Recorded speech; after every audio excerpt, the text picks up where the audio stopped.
네, 8월 1주차 위클리 라운 소식 전해드리는 박소연 노무사. 윤성준 노무사입니다. 네, 첫 번째 소식 전해드리겠습니다. 외국인 고용 관리 많이 관심 가지고 계신데요. 올해 외국인 고용 허가 배정 3회차의 신청 기간이 다가왔습니다. 고용 허가 신청 기간은 2024년 8월 5일부터 8월 16일까지인데요. 최근에 엄청 이 외국인들을 채용하고자 하는 사업주의 문의가 빗발치고 있습니다.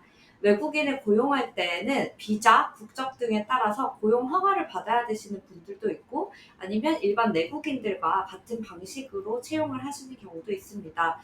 우리가 지금 이번에 신청을 해야 되는 외국인 고용 허가제는 E9 비자라고 흔히들 말하는데요. 주로 제조업, 건설업, 그리고 농축산업 등 조금 내국인 근로자의 구인난이 심한 업종들을 대상으로 하고 있습니다. 신청을 원하신다면 가장 먼저 해야 되는 일은 바로 워크넷을 통해서 내국인에 대한 구직 신청을 해야 하는 것입니다.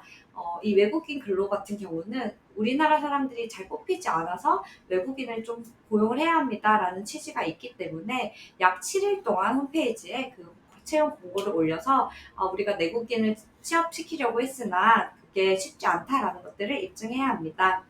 그럼에도 불구하고 적합한 인력이 나타나지 않는다. 그러면 8월 5일 이후에 고용24 또는 EPS 홈페이지를 통해서 신청하실 수 있습니다. 신규 외국 인력은 점수제 방식으로 배분을 하고 있는데요. 현재 외국인 근로자가 적을수록 또 신규 고용 인원이 신청 인원이 적을수록 좀 유리한 부분들이 있습니다. 기숙사의 시설 그리고 교육을 얼마나 받았는지 기국 비용 보험은 가입이 되어 있는지 이런 것들을 다 평가해서 점수를 산정하니까 요건 잘 살펴보시고 꼭 신청하시기 바랍니다. 네, 두 번째 위클리 HR 소식 전해드리겠습니다. 오늘은 7월 31일자 매일노동뉴스 기사를 가지고 왔는데요. 삼성전자가 하청업체 파업에 대체 인력을 투입했다라는 제목의 기사입니다. 지난번 위클리 HR에서 파업을 하게 되었었을 때 대체 인력을 투입하는 것은 불법이다라는 내용을 말씀을 드렸는데요. 그러면 어떤 경우에 이렇게 대체 인력을 투입을 하는 것일까? 이거 불법이 아닌가라고 이제 좀 의문을 가지시는 분들도 계실 겁니다. 그래서 이제 오늘 소개드리고자 하는 뉴스는 이런 지금 어떻게 보면은 대체 인력 투입에 대한 금지를 좀 회피하는 방법으로서 이제 대체 인력을 투입을 하는 경우인데요. 이렇게 우리나라 같은 경우에는 대기업들이 중소기업에다가 이제 그 어떤 하청 그러니까 하도급을 많이 주고 있습니다. 그래서 그런 하도급을 주는 관계에서 하청업체에서 만약에 파업을 하게 되었었을 때 원청이 정상적인 업무를 수행하도록 하기 위해 가지고 이 하청업체의 파업에 대한 대체 인력을 일시적으로 투입을 하는 경우가 이번 뉴스에서 보도되고 있는 사실관계입니다. 이것이 가능한 이유는 이 하도급 관계에서는 하청업체가 어떤 일의 특정한 일을 담당하고 있는 부분에 대한 완성을 하도록 그 어떤 업무적인 목적이 정해져 있는데요. 파업이 일어나게 되면 이러한 하도급의 어떤 업무 목적을 달성하기 어렵다라고 해가지고 원청업체에서 그 업체와의 하도급 계약을 해지하고 새로운 업체와 하도급 계약을 맺어가지고 이렇게 새로운 동일한 업무를 부여하게 되는 것입니다. 그런데 이러한 상황들이 실질적으로 이제 하도급 업체의 파업 상황에서 일어나다 보니까 실질적으로 대체 인력을 투입하는 것과 같은 그런 효과가 나고 있는 겁니다. 네, 그래가지고 지금 국회에서 논의되고 있는 노란봉투법 개정과 관련된 것들은 이러한 하도급 관계에서의 대체근무 투입까지 금지하는 것에 대한 내용들을 담고 있습니다. 하지만 이러한 법이 통과될 때까지는 굉장히 큰 난항이 예상이 되고 있고요. 그래서 지금도 여전히 많은 업체들이 하도급 업체의 파업에 있어서 새로운 대체하는 하도급 계약을 체결함으로써 많은 그 대체근무 위반의 의무 법망을 피해가고 있다라고 보시면 될 것 같습니다. 네, 이번에는 저희 자문 사례를 좀 소개해 드리려고 하는데요. 만약에 아르바이트생들 많이 사용하신다면 이런 얘기 많이 들어보셨을 겁니다. 대표님, 4대 보험 대신에 3.3%로 좀 한다면 세금을 적게 내니 그렇게 신고해 주세요. 이런 이야기 많이 하고 있고요. 최근에 4대 보험 요율이 급격하게 증가함에 따라서 아무래도 세금 부담 비율들이 높아지고, 그래서 당장의 실수령액이 조금 더 높게 받기 위해서 사업소 득자 신고를 해야 한다라는 것들이 많이 퍼지고 있었나 봐요. 그런데 사실 처음에서는 서로 으쌰으쌰 막 힘내서 이제 잘 해보자라는 그런 식으로 일을 하다 보면 그래 내가 해줄게 대신 열심히 해 그런 식으로 해서 전혀 문제가 없다라고 생각을 하시는 경우가 있습니다. 그런데요 항상 문제가 발생하는 시점은 퇴사할 때입니다. 사업장에 서로 신뢰관계가 형성되어서 한 5년 동안 일을 했던 직원분이 있습니다.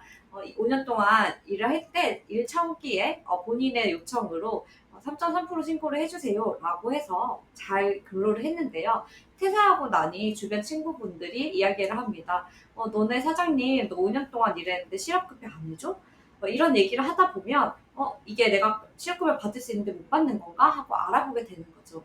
그때 본인이 고용보험에 가입되어 있지 않다는 사실을 알게 됩니다. 근데 사장님께 상의도 하지 않고 근로복지공단에 전화해서 제가 왜 고용보험에 가입되어 있지 않죠? 라고 하면서 이제 이 고용보험 가입에 대한 신청을 요청하는 경우가 생깁니다. 그러면 사장님의 입장에서는 사실 좀 당혹스러울 경우가 있습니다. 초기에 본인이 신청을 했고 만약에 이렇게 소급을 해서 가입을 하게 되면 그동안 내지 않았던 보험료들을 한꺼번에 이렇게 납부를 해야 되는 경우가 생기거든요. 근로자들은 프리랜서로 이렇게 등록을 해서 신고를 하게 되면 당장은 좀 좋을 수 있겠지만 결국은 이게 세금 폭탄으로 돌아오게 되고요.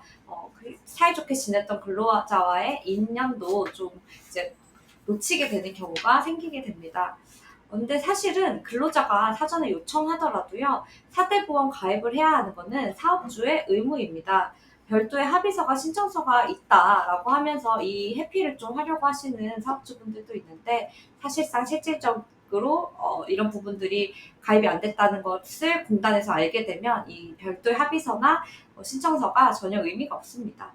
그래서 3년치의 보험료, 5년치의 보험료를 한꺼번에 납부해야 되는 경우가 허다하니까 애초에 저희가 신청을 할 때는 이 근로자분이 사대보험 가입자 대상자가 해당하는지를 꼭 파악하시고 원칙으로 좀 해결해 주시기를 바라겠습니다. 네, 두 번째 위클리 라운입니다. 저희 자문사 가운데서 한 군데서 이렇게 이번 주에 질문을 한 내용인데요. 그 칼날이 붙어 있는 장비를 사업장에서 사용하는 경우가 많은데 그러한 장비를 청소하는 과정에서 방호 장치도 되어 있고 이제 안전 장갑도 사업장에서는 제공을 하고 있는데 근로자가 이를 착용하지 않아서 계속 배임 사고가 일어난다. 이런 경우에 어떻게 해야 되냐라는 질문을 했습니다. 이런 경우는 굉장히 많이 일어날 수 있어요. 사무실에서 흔히 쓰는 칼이나 가위 같은 것들 또는 이런 종이에 대해서 베이기도 하고 그런 사소한 안전사고가 지속적으로 발생을 합니다. 그런데 이제 이러한 경우에 거의 대부분 좀 근로자의 부주의에 의해서 발생하는 경우도 많고 하지만은 이제 사업장에서는 그러한 사고라고 하더라도 안전 관리를 해야 되는 의무가 또한 발생을 합니다. 이처럼 이제 회사가 방호 장치를 제공하고 안전장구를 지급을 했음에도 불구하고 근로자가 부주의하게 했거나 혹은 안전장구 미착용으로 인해 가지고 경미한 사고가 발생했었을 때는 지시사항 불이행이나 주의 의무 위반 등으로 해가지고 징계 처분도 가능합니다. 많은 분들이 산재에 대해서는 무과실이 원칙이 적용되니까 징계 같은 건 안 되는 거 아니야? 라고 생각을 하고 계신데요. 이거는 산재 신청하는 단계에서 근로자의 과실을 묻지 않는다라는 것이지 이러한 원칙을 위반해서 일어나는 안전사고에 대해 가지고 사용자의 관리 책임 측면에서 징계가 전혀 불가능한 것은 아닙니다. 오히려 경미한 사고가 이렇게 지속적으로 일어나고 있는데도 불구하고 그에 대해서 사용자가 적절한 처분을 하지 않는 것은 오히려 이러한 안전관리에 대한 의무를 위반하는 것으로 볼 수도 있는데요. 그러한 경우에 사용자가 어떤 그런 관리 책임에 대한 부주의로 그 책임을 사용자가 지게 될 수도 있는 상황이 벌어질 수도 있습니다. 이러한 징계 처분으로서 근로자에 대한 주의 의무를 환기시킬 수 있고요. 그리고 이제 그 근로자뿐만 아니라 그 동료 같은 일을 하는 다른 근로자들에 대해서도 주의 의무를 환기시키고 좀 각인시키는 효과도 있을 것입니다. 그리고 이런 징계 처분뿐만 아니라 무사고 운동에 대한 그런 사업장 캠페인을 벌여가지고 특정한 성과가 달성이 되면은 인센티브를 제공하는 것과 같은 그런 안전관리 방법도 있습니다. 그러니까 이러한 징계와 이러한 인센티브를 같이 병행하는 것들이 효과적으로 될 수 있습니다. 이러한 안전관리와 관련해 가지고는 하인리의 법칙이라고 있는데요. 그 하인리의 법칙은 300번의 사소한 사고가 일어나면은 반드시 큰 중대재해가 한번 일어난다라는 내용을 담고 있습니다. 그래서 이처럼 사소한 배임 사고 같은 것들도 지속적으로 관리 감독을 통해 가지고 큰 사고가 발생하는 것들을 예방하는 조치가 반드시 필요할 것입니다. 8월 2주차 위클리 라운 여기까지입니다. 네, 이상 소식을 전해드렸던 윤성준 노무사 박소연 노무사입니다. 이번 주도 HR 화이팅!